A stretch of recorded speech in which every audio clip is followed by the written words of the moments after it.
നമുക്കിന്ന് ജോലിക്ക് പോകണം കുട്ടികൾക്കും പുറത്ത് പഠിക്കണ മക്കൾക്കും സിമ്പിളായിട്ട് വേഗം ഉണ്ടാക്കാൻ പറ്റണ ഒരു കോഴിക്കറി നമുക്ക് ഉണ്ടാക്കാം ഇന്ന്.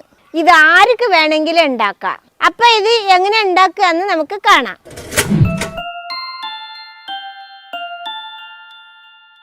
ഞാൻ അതിനു വേണ്ടി ഇവിടെ എടുത്തിട്ടുള്ളത് നേരാക്കി കഴുകി വൃത്തിയാക്കിയ 1 കിലോ കോഴി ഇറച്ചിയാണ് എടുത്തിട്ടുള്ളത്. ഇനി നമുക്ക് സിമ്പിളായിട്ടുള്ള കോഴിക്കറി ഉണ്ടാക്കാൻ തുടങ്ങാം. ഇനി നമുക്ക് അടുപ്പിലൊരു ചീൻചട്ടി വെച്ച് കൊടുക്കാം. ഇനി നമുക്ക് കത്തിച്ചിട്ട് ചട്ടി ഒന്ന് ചൂടാക്കി എടുക്കാം. ഇനി നമുക്കിതിലൊരു 4 ടേബിൾ സ്പൂൺ വെളിച്ചെണ്ണ ഒഴിച്ചു കൊടുക്കാം.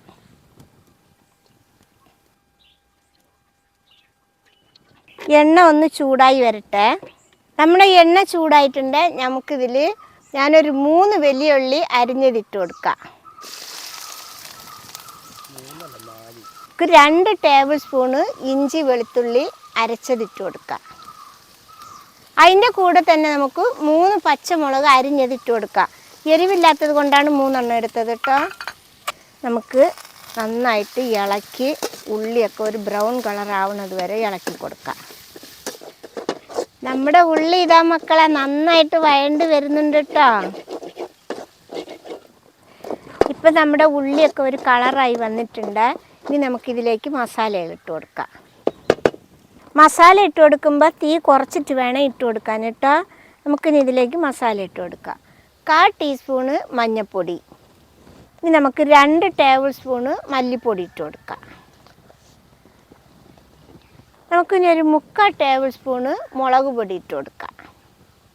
1 ടേബിൾ സ്പൂണ് ചിക്കൻ മസാല ഇട്ട് കൊടുക്കാം. പാകത്തിന് ഉപ്പിട്ട് കൊടുക്കാം. ഞാനിതിലൊരു 1.5 ടീസ്പൂൺ ഉപ്പാണ് ഇട്ട് കൊടുക്കുന്നത് കേട്ടോ. ഇനി നമുക്ക് ഇളക്കി മസാലകളുടെ പച്ചമണമൊക്കെ ഒന്ന് മാറട്ടെ. ചിക്കൻ മസാല ഉണ്ടാക്കിയത് നമ്മളെ വീഡിയോയിലുണ്ട്. അത് കണ്ട് ഉണ്ടാക്കുന്നവർക്ക് ഉണ്ടാക്കാം. അതില്ലെങ്കിൽ സാധാ ചിക്കൻ മസാല കടയിൽ നിന്ന് വാങ്ങിയാലും മതിയാവും. തീ കുറച്ച് വെക്കാൻ പറഞ്ഞത് എന്തിനാന്ന് ചോദിച്ചാൽ അല്ലെങ്കിൽ നല്ല തീ വെച്ചാൽ മസാല കരിഞ്ഞു പോകും. അതുകൊണ്ടാണ് പറഞ്ഞത് കേട്ടോ. ഇപ്പം മസാലയുള്ള പച്ചമണമൊക്കെ മാറിയിട്ടുണ്ട്. നമുക്കിനി ഇതിലൊരു തക്കാളി ഇട്ട് കൊടുക്കാം. നമ്മളിപ്പോൾ ഇട്ട് കൊടുത്ത മസാല കൊണ്ട് 1.25 കിലോ ഇറച്ചിയുടെ കറി വരെ ഉണ്ടാക്കാം കേട്ടോ. ഇനി നമുക്കിതിൽ തക്കാളി ഇട്ട് കൊടുക്കാം. ഞാനിതിൽ ഒരു വലിയ തക്കാളിയാണ് എടുത്തിട്ടുള്ളത്. ഇനി നമുക്കിതൊന്ന് ഇളക്കി തക്കാളി ഒന്ന് വെന്ത് വരട്ടെ. ഇപ്പം തക്കാളി ഒന്ന് ചെറുതായിട്ട് വെന്തിട്ടുണ്ട്. ഇനി നമുക്കിതിൽ നമ്മൾ കഴുകി വൃത്തിയാക്കി വെച്ച കോഴി ഇറച്ചിനെ ഇട്ട് കൊടുക്കാം. ഇട്ട് കൊടുത്ത് നന്നായിട്ടൊന്ന് ഇളക്കാം. മസാലയൊക്കെ നന്നായിട്ട് ഇറച്ചിയിൽ പിടിക്കണ വരെ നമുക്ക് ഇളക്കി കൊടുക്കാം കേട്ടോ മക്കളെ. ഇപ്പം നമ്മുടെ ഇറച്ചിയിൽ എല്ലായിടത്തും മസാല പിടിച്ചിട്ടുണ്ട്, കണ്ടില്ലേ? ഇനി നമുക്കിതിൽ ഒരു 1.5 കപ്പ് വെള്ളം ഒഴിച്ച് കൊടുക്കാം.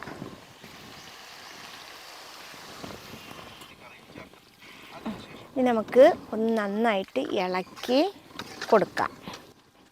ഇനി നമ്മുടെ കറി ഒന്ന് നന്നായിട്ട് തിളച്ച് വരട്ടെ. അതുവരെ കത്തിച്ച് കൊടുക്കാം. ഇപ്പം നമ്മുടെ കറി നന്നായിട്ട് തിളച്ച് വന്നിട്ടുണ്ട്, കണ്ടില്ലേ? ഇനി നമുക്കിത് നന്നായിട്ടൊന്ന് മൂടി വെച്ചിട്ട് ഒരു 10 മിനിറ്റ് വേവിക്കാം.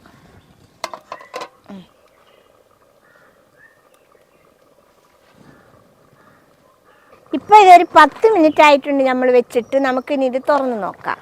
അയ്യവാ, നല്ല എന്താ മണം! ഒന്ന് ഇളക്കി കൊടുക്കാം.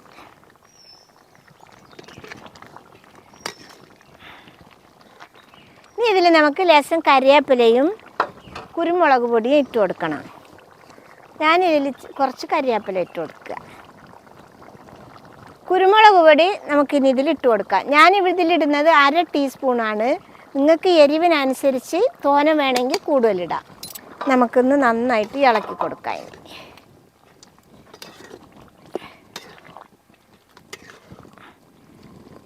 ഇനി ഇതൊരു 10 മിനിറ്റ് നമുക്ക് മൂടി വെച്ച് വേവിക്കാം.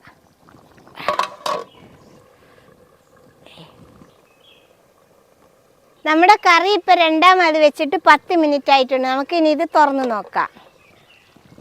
ഇപ്പോൾ കണ്ടില്ലേ, നമ്മുടെ കോഴി ഇറച്ചൊക്കെ വെന്ത് കറിയൊക്കെ കുറുകി വന്നിട്ടുണ്ട്.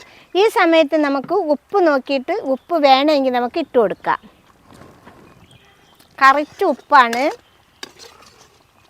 ഇനി ഉപ്പിടേണ്ട ആവശ്യമില്ല. ഇനി നമുക്കിത് ഇറക്കി വെക്കാം. ഇനി കോഴിക്കറി ഒന്ന് 10 മിനിറ്റ് ഇവിടെ ഇരുന്നിട്ടൊന്ന് സെറ്റായി വരട്ടെ. അതിന് ശേഷം നമുക്ക് വിളമ്പാം. ഇപ്പം മൂടി വെക്കാം.